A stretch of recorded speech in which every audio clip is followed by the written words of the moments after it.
Hi everyone, I'm a woman from the USA, just past my 60th birthday, and I'm here to help us live our golden years with comfort and joy.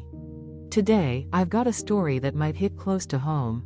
How I discovered that my favorite chair was secretly hurting my back and how I changed one simple habit to banish the pain for good. If you've ever felt that nagging ache creep in after sitting for a while, or stood up stiff and sore, wincing with every step, I've been right there with you, wondering why comfort came with such a cost. I'll walk you through my journey, from those achy days in Charlotte, North Carolina, to a fix that brought my spine back to life, letting me move freely again. This isn't about throwing out your beloved seat, it's about sitting smarter so you can enjoy it without suffering. I hope this eases your days, because in our golden years, we deserve to sit, stand, and live without pain holding us back. My favorite chair used to be my sanctuary, but it turned into a silent saboteur over time. Living in Charlotte, I'd spend hours nestled in my plush recliner, a soft, cushy throne I'd picked out years ago with my husband, perfect for reading a good book, sipping tea, or watching the oak trees sway outside my window. It was my spot, the heart of my home, where I'd unwind after gardening or laugh with the grandkids as they climbed all over me. But in the last couple of years, something changed. After an hour or two curled up in its embrace, my lower back would start to ache, a dull throb that grew into a sharp sting when I tried to stand. I'd push myself up, gripping the armrests, hobbling to the kitchen like I'd aged a decade in one sitting, my hands braced on the counter as I muttered, "What in the world is going on?" I'd complain to my husband, "Honey, my back's mad at me again." He'd shrug and say, "Maybe it's just age catching up," but I wasn't ready to accept that excuse. I wanted to sit in my chair, enjoy my afternoons, and get up without feeling like I'd been wrestling a bear all day. I tried all sorts of quick fixes at first, hoping to patch up the problem without losing my cozy haven. I'd slather Bengay on my lower back, the sharp minty scent filling the room as I rubbed it in, praying the warmth would melt the ache away, but it'd linger like an unwelcome guest, dulling for a moment only to return with a vengeance. I'd stack pillows behind me, one from the couch, another from the guest room, thinking extra cushion might prop me upright, but I'd still stiffen up, my spine complaining every time I shifted. I'd stand more often, pacing the living room or leaning against the wall to give my back a break, but I missed sinking into my recliner, that soft hug I'd come to love over the years. I'd watch Judy, my neighbor, sit in her rocker all afternoon, chatting on her porch with a smile, hopping up to tend her roses without a hint of trouble, while I'd creak and groan just crossing the room. I'd grumble to myself, "Why can't I sit like her? What's she got that I don't?" I needed my back to feel free again, to garden without wincing, lift my grandkids without a twinge, and live my days without this constant ache dragging me down. The answer came last summer when my nephew Tom, a physical therapy student from Raleigh, came to visit, bringing his sharp eyes and eager mind along with a suitcase full of laundry.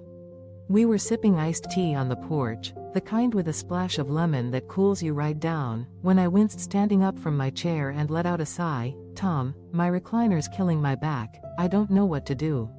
He set his glass down, asked to see the culprit, and sank into it himself, bouncing a little before shaking his head with a grin.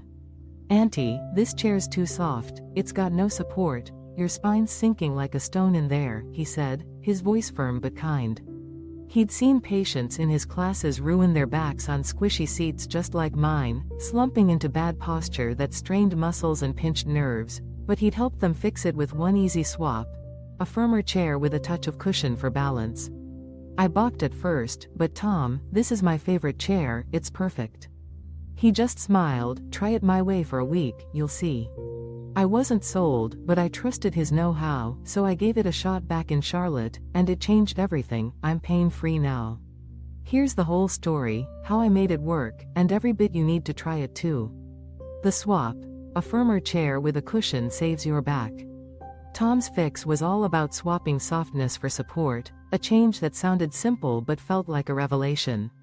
He explained that plush chairs like my recliner let your spine slump into a lazy curve, putting pressure on your lower back muscles and discs, leaving them tight and sore after even a short sit. A firmer seat, paired with a thin cushion to cradle your natural curve, keeps your spine aligned, takes the strain off, and lets you stand up without that stabbing ache that used to hit me. He'd worked with folks in his clinic who'd come in hunched and hurting from years of sinking into sofas or overstuffed armchairs, but after switching to a sturdy chair with a little padding, their pain faded, their posture straightened, and they moved like they'd shaved years off their age. He told me to ditch the recliner for a week, try a wooden dining chair with a cushion instead, and see what happened. I'd feel the difference fast. I wasn't thrilled about abandoning my plush throne, but I dragged one of my oak dining chairs into the living room that next day, a solid piece I'd bought at a yard sale years back, and plopped a thin cushion on it, one I'd kept from an old sofa set.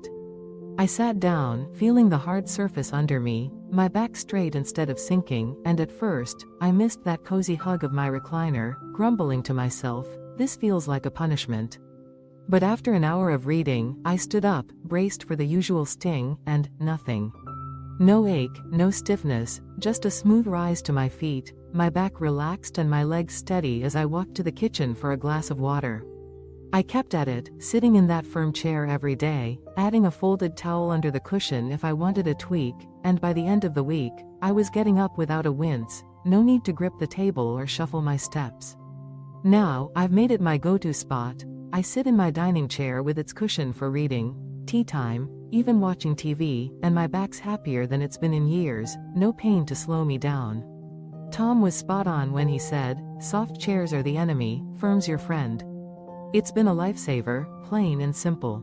I called Tom a few nights later, eager for the why behind it, and he laid it out over the phone while I jotted notes on a scrap of paper. He said that sinking into a soft chair throws your spine out of whack, compressing the discs in your lower back and tensing the muscles around them, which is why that ache builds up and hits hard when you stand. A firm seat with a cushion supports your natural S shape, keeping everything in line so your muscles can relax instead of straining, letting you move without that punishing stiffness.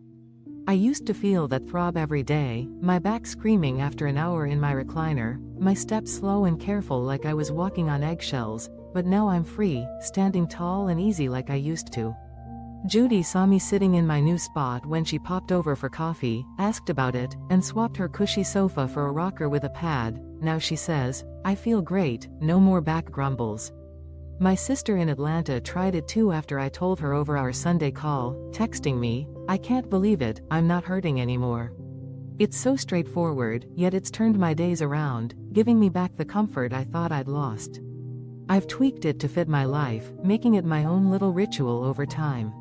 I keep that dining chair in the living room now, parked by the window where I can watch the squirrels scamper, and I switch up the cushion depending on my mood. Sometimes it's the thin one, sometimes a folded quilt for a softer touch, always keeping my back straight and supported. I don't sit too long either, I'll stay put for an hour, then stand up, walk to the porch, or stretch my legs a bit, keeping things loose so the stiffness never gets a chance to settle in. After a month of this, I was gardening pain-free, bending to pull weeds or water my roses without a twinge, lifting my grandkids onto my lap for story time with a laugh instead of a groan, and moving through my day with a lightness I hadn't felt in ages.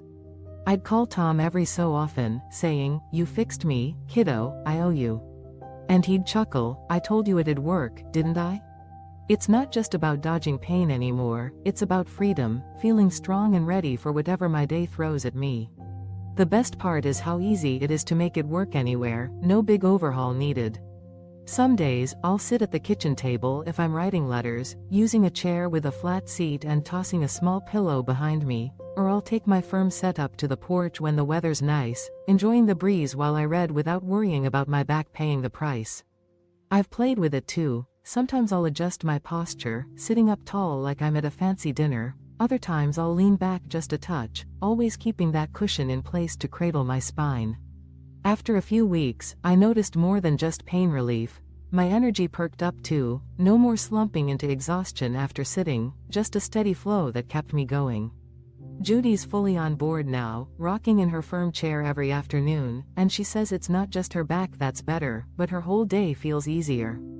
My grandson caught me switching chairs once when he was over, asked, Grandma, why'd you move that? And I showed him, sitting tall and hopping up smooth, then let him try, he giggled, it's like a magic chair. It's spreading through my little circle, this simple swap that delivers so much. It's not a fix for everything. If your back's a bigger mess, a doctor's worth a visit. But for most of us, this firm chair trick is a golden key to unlock comfort we thought was gone.